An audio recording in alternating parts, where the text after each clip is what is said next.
Fala galera, fala você pregador, você que gosta da Bíblia. Até que a nossa primeira aula hoje sobre homilética. Homilética que é a arte de pregar a palavra de Deus, de anunciar, de divulgar, de conversar com argumento de maneira organizada, metódica, sistemática e com resultados. Vamos ver aqui a base, a origem, a raiz do tema. Homilética é uma palavra relativa a sermões, como eu acabei de falar. Sermões, estudos, pregações, tratados, teses, defesas. Vem do latim e vem do grego. No latim é a palavra homilecticus e no grego é a palavra homilecticus, que vem de homilia. Homilia vem ser a conversação em grupo. E o significado geral é esse aqui, conversação, discurso. Tá? Esse é o significado geral da palavra homilética. Na próxima parte, a gente vai tratar agora de outros pontos interessantes também sobre esse tema que é a homilética. Mas antes de entrar nessa segunda parte, a gente vai para um outro estúdio agora, é importante saber de uma coisa, tá?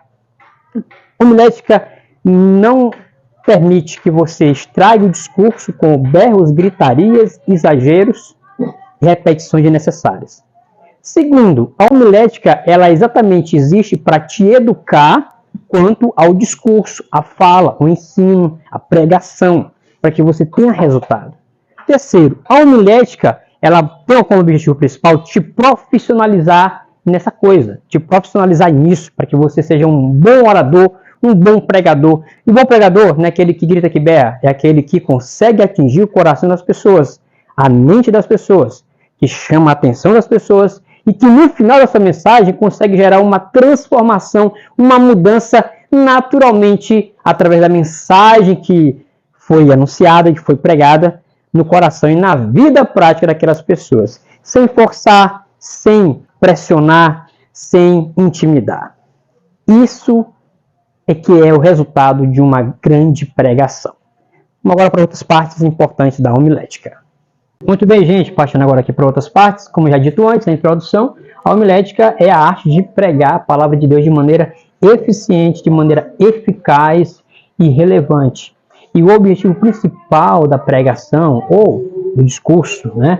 Você anunciando ali a palavra de Deus, os textos bíblicos, o estudo que você fez, o objetivo final, principal, maior de todos, é conseguir causar mudança nas pessoas.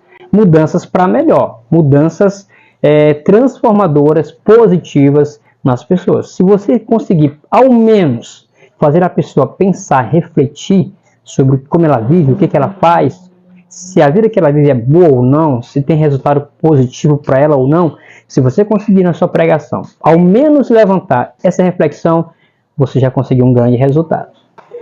Bom, o que é homilética? Mais uma vez, é uma disciplina, tecnicamente falando, uma disciplina que se dedica ao estudo e aperfeiçoamento da pregação. Então, quando a gente vai estudar homilética, estamos procurando o quê? Aperfeiçoar, melhorar a pregação, certo? E qual é o objetivo da homilética, tecnicamente falando, de novo? É comunicar a palavra de Deus de forma clara, concisa e relevante, né? De maneira clara, concisa e relevante. Porque não adianta você fazer uma pregação de qualquer modo, desorganizada, que você não vai ter resultado. Qual o resultado de um discurso? É causar transformação nas pessoas, tá? Entenda isso. Entenda isso. O objetivo é esse, não é causar antipatia, não é causar raiva, não é ofender, não é afastar as pessoas de você, é trazer as pessoas para onde você está, para o lugar que você disse que é melhor, que é bom, que é interessante, que é positivo, que é legal. É para esse objetivo, é esse o objetivo da homilética, da pregação, do discurso, principalmente quando você fala de Deus, né? E por que a homilética é tão importante? Porque uma pregação bem planejada e bem executada pode impactar positivamente a vida dos ouvintes. Como não canso de repetir, o grande objetivo da homilética, da pregação, do discurso anunciando a palavra de Deus, como os cristãos chamam a Bíblia, é causar transformações positivas nas pessoas. Pelo menos 3 princípios básicos da homilética que você precisa seguir. Você precisa obedecê-los. O primeiro é o contexto. O segundo, clareza. O terceiro, conexão. Contexto quer dizer que você precisa entender o contexto. bíblico, o contexto da passagem bíblica e seu contexto histórico, cultural, literário e teológico. Ou seja, é um trabalho, pregação envolve um trabalho antes, muito mais elaborado, muito mais profundo, muito mais dedicado do que você imagina, do que você talvez está acostumado de pegar um versículo da Bíblia, um texto que você nem leu direito o contexto todo, e já vai falar à noite no culto, ou numa pregação na rua, ou dar um estudo, tá? Não é isso. Se trata muito mais do que isso, há muito além disso, ok? É você mergulhar naquele texto e extrair dele o máximo que você puder e que for possível. Isso é o contexto. Tem que precisar mergulhar no contexto. Segundo, a pregação clara, tem que ter clareza, ou seja, usar uma linguagem clara, simples e acessível aos ouvintes. As pessoas têm que entender você. Não adianta você ficar usando termos desconhecidos, expressões teológicas, bíblicas que ninguém conhece, que não vai te trazer resultado, não vai dar resultado numa pregação. As pessoas não vão entender, as pessoas não vão entender a sua mensagem. O que adianta você falar meia hora, 1 hora, 2, 3 horas, de uma maneira que as pessoas não entendam você. E por último, conexão. Conectar a mensagem à realidade e aos interesses dos ouvintes. Quer dizer, você não pode pegar uma mensagem totalmente alheia à situação da pessoa. Então, envolve também um estudo sobre onde você vai pregar, quem vai ouvir sua pregação, quem vai ouvir sua mensagem. Se trata disso também. E claro, essa mensagem tem que ter uma estrutura. Tem que ter começo, meio e fim. Ou introdução, desenvolvimento e conclusão. Na introdução, você vai tentar capturar a atenção dos ouvintes e apresentar o tema. No desenvolvimento, você vai apresentar a mensagem de forma coerente e persuasiva. Coerente, as ideias conectando uma com a outra, e persuasivo, com argumentos fortes, comprovados, que convençam quem está ouvindo de que você está falando a verdade e que o que você fala é o que a pessoa precisa receber. E terceira, a conclusão. Tem que ter uma conclusão, um fechamento. Na conclusão, você reforça a mensagem e aplica a vida dos ouvintes. É isso que você faz na conclusão. Então não vai adiantar você fazer apenas um desenvolvimento sem ter uma introdução e uma conclusão. Você não vai ter resultado. E eu acho que você já tem prova disso. Quantas pregações você já fez desorganizadas, desestruturadas, sem estrutura correta de introdução, desenvolvimento e conclusão, e que não deu resultado? Ninguém deu atenção, ninguém se moveu, ninguém pensou, ninguém sentiu nada. Pois é, eu acho que você já tem essa experiência. E a aplicação da homilética na prática, vamos lá? Envolve preparação, comunicação e avaliação. Preparação, ou seja, estude a passagem bíblica, defina o tema, o objetivo e a estrutura da mensagem. Comunicação. Utilize técnica de comunicação verbal e não verbal para prender a atenção dos seus ouvintes. Use, além disso você apenas falar, leve cartaz ou alguma outra coisa que você possa ilustrar o que você está falando, tá? Mas tudo isso previamente planejado. Você não pode inventar isso em cima da hora. Tem coisa que funciona? Tem, é verdade. Na mensagem extemporânea, aquela improvisada na hora, tá? Exemplos que você pode ter na hora ali podem servir, mas nem sempre dá certo. Então é melhor você evitar o problema e se precaver, se preparando antes. E avaliação, tá? Analise os resultados da pregação e aprimore sua técnica de acordo com os feedbacks recebidos. As pessoas, você precisa ouvir as pessoas, tá? Se elas vão elogiar ou não a sua pregação, se elas concordam ou não com o que você disse, se elas gostam ou não do que você falou, do que você pregou.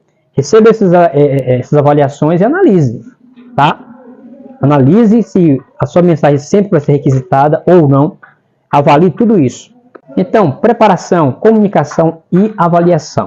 Quais são os erros mais comuns na homilética, né? Primeiro, falta de preparação. Acabei de falar, tem que ter preparação, né? Segundo, uso excessivo de jargão teológico. E terceiro, falta de conexão com a realidade. Prega uma mensagem fora da realidade. Vamos lá. Falta de preparação. Subestimar a importância da preparação da mensagem. Quando você faz isso, é um grande erro. Falta de preparação quer dizer que você subestimou a importância da preparação da mensagem. Tá? Você acha que não precisa preparar? Você acha que o Espírito Santo vai te dar a mensagem na hora? Você está errado. Não é assim que funciona. Não é assim que funciona. Tá? Se você observar o sermão de Jesus, por exemplo, ele citava os profetas, citava as escrituras, ele falava em parábolas, E uso excessivo de jargão teológico, palavras que ninguém conhece, termos que ninguém entende. Palavras que ninguém conhece, termos que ninguém entende. Não adianta você falar difícil, tem que falar fácil, claro, direto ao ponto, direto ao assunto. A linguagem para as pessoas entendam você. Utilizar termos e expressões que os ouvintes não compreendem é um grande erro e acaba com a sua mensagem. Ela no final não terá resultado nenhum. E por último, a falta de conexão com a realidade. Isso é um erro gravíssimo, né? Não conectar a mensagem com a vida e os interesses dos ouvintes. Ora, se eu for pregar para mães, eu tenho que preparar uma mensagem voltada para mães. Se eu vou pregar para pais, preparar uma mensagem voltada para pais. Se eu vou pregar dentro da igreja, para os crentes ali que já conhecem a Bíblia e tal, eu vou preparar uma mensagem para quem já conhece. Agora, se eu vou pregar na rua, eu vou discursar o evangelho na rua, eu tenho que preparar uma mensagem evangelística. E não fazer o erro gravíssimo que muitos fazem, prega na rua igual prega dentro da igreja, aquela berraria, gritaria, ofensas, todo tipo de xingamento, assim, com outras palavras. Não tem resultado nenhum. É exatamente isso que eu quero evitar quando eu estou aqui ensinando para você sobre a homilética. Evitar essas aberrações que chamam de pregação, que não levam em conta método, organização, sistematização, preparo, nada. E nem conexão à realidade das pessoas. Agora você quer melhorar a sua pregação, a sua homilia, a sua homilética? Tem algumas dicas para você. Para aprimorar e melhorar a sua habilidade de pregação, pelo menos 3 dicas eu indico a você. A primeira é a prática, né? Claro, exercite a pregação em ambientes diversos e peça feedbacks construtivos, que as pessoas façam uma análise construtiva, uma crítica construtiva para você entender onde você acertou e onde você errou. É interessante também, número 2, buscar mentoria, né? Busque aconselhamento e orientação de pregadores experientes, mas pregadores experientes que também não têm uma experiência ruim de pregar errado, de pregar com gritaria, de pregar sem conectar a mensagem à realidade dos ouvintes, de pregar sem preparo. Não, procure mentoria com aconselhamento com quem entende do assunto e faz certo, e tem resultado. E uma terceira dica é a leitura. Leia livros, artigos, sermões e outros pregadores para ampliar sua bagagem teológica e homilética. Leitura, claro, quem lê mais ou quem lê, sabe mais, enxerga melhor, ouve melhor e fala melhor. Não esquece essa dica, tá? Estudar, pesquisar, ler, seja um leitor, para que você seja um bom pregador ou pregadora.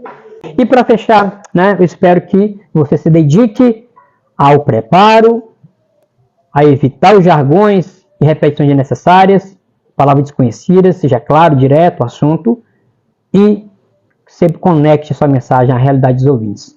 Vai pregar para mulher, pregação para mulher. Vai pregar para crianças, pregação para criança. E assim sucessivamente, tá? Adapte sua mensagem à realidade dos ouvintes. Aqui a gente fecha o nosso curso básico, que eu acho que já é o suficiente para você começar a melhorar a sua pregação, a sua homilética. E desde já agradeço você que assistiu até aqui.